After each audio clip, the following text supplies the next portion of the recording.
In the race for the White House, the polls are tightening as we get closer to Election Day. A recent Fox News poll shows Donald Trump and Hillary Clinton in a one-point race, and likely voters are giving Trump the edge over Clinton, 46 to 45%.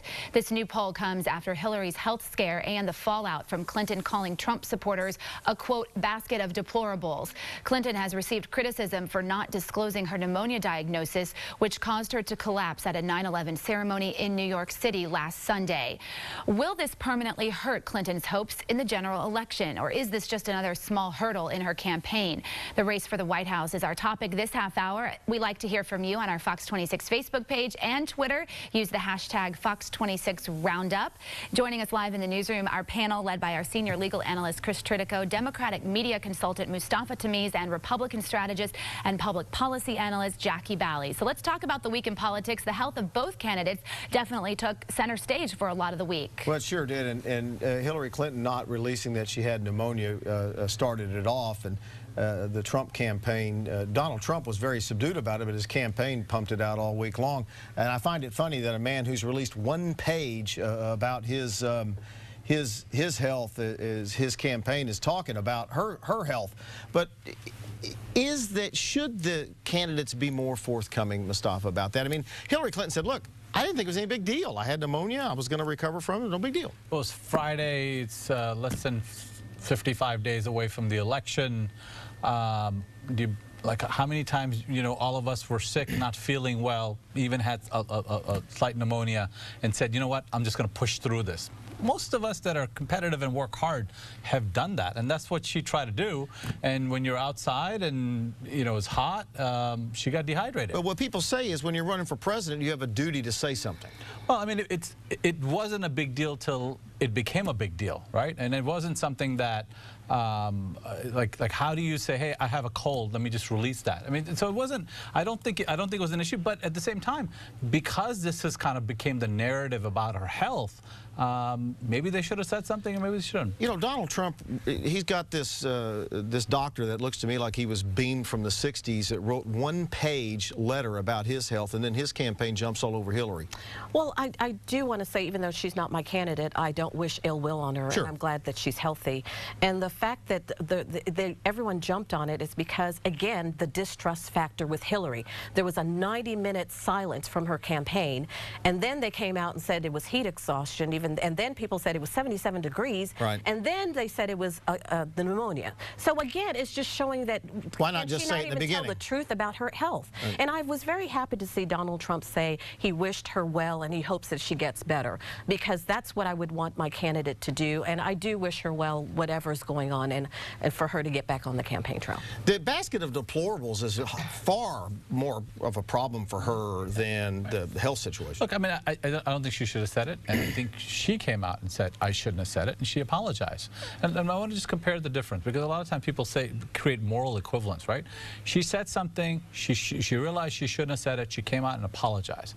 Donald Trump, for the last 5.5 years, have been saying the President of the United States not born in the United States. And when he came out in 30 seconds, after 5.5 years, didn't even apologize. That's the difference between the two. So when people try to make moral equivalence between what she says and what he does, it's just unbelievable to me. Well, the real difference is that the birther issue started with her campaign, and she won't even acknowledge that. She now says Donald Trump 3 years after it started in 2008. So the fact that she can't even tell the truth about how it started with her campaign, and now she can't even tell the truth about her health, is why she has a 76% distrust with American voters. All right, let's go to Sally. She's monitoring our social media. All righty, let's take a look at Twitter. Our first tweet from viewer Ben. Ben, thanks for being up with us. He says the polls are tightening because Hillary Rodham Clinton's campaign can't be trusted when it comes to her health. It took them days to say she had pneumonia, so he agrees with Jackie there. Hillary Clinton tweeting out this week a picture of herself saying it's great to be back on the campaign trail after she took some time off to deal with the diagnosis. And then also quoting the First Lady Michelle Obama saying Hillary has the resilience it takes to do this job. See, when she gets knocked down, she gets right back up.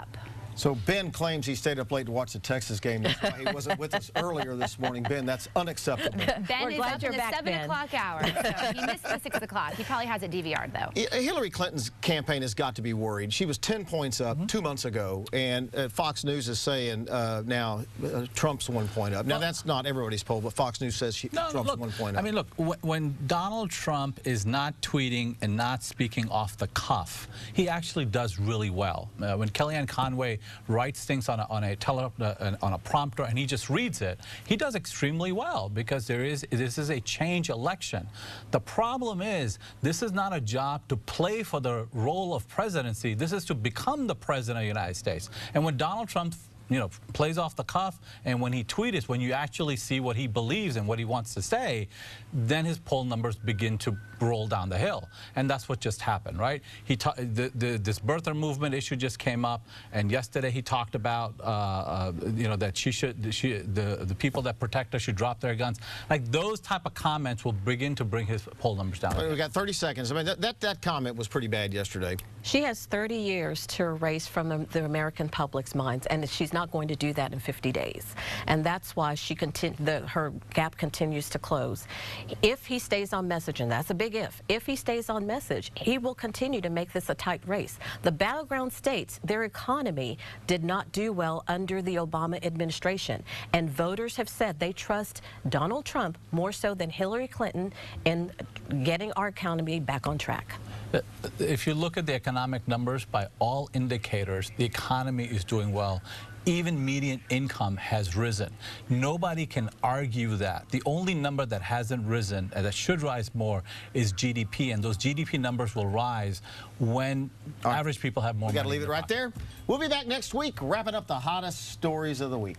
All righty, it was good to see y'all. Thanks so much for coming in. We'll see you next Sunday.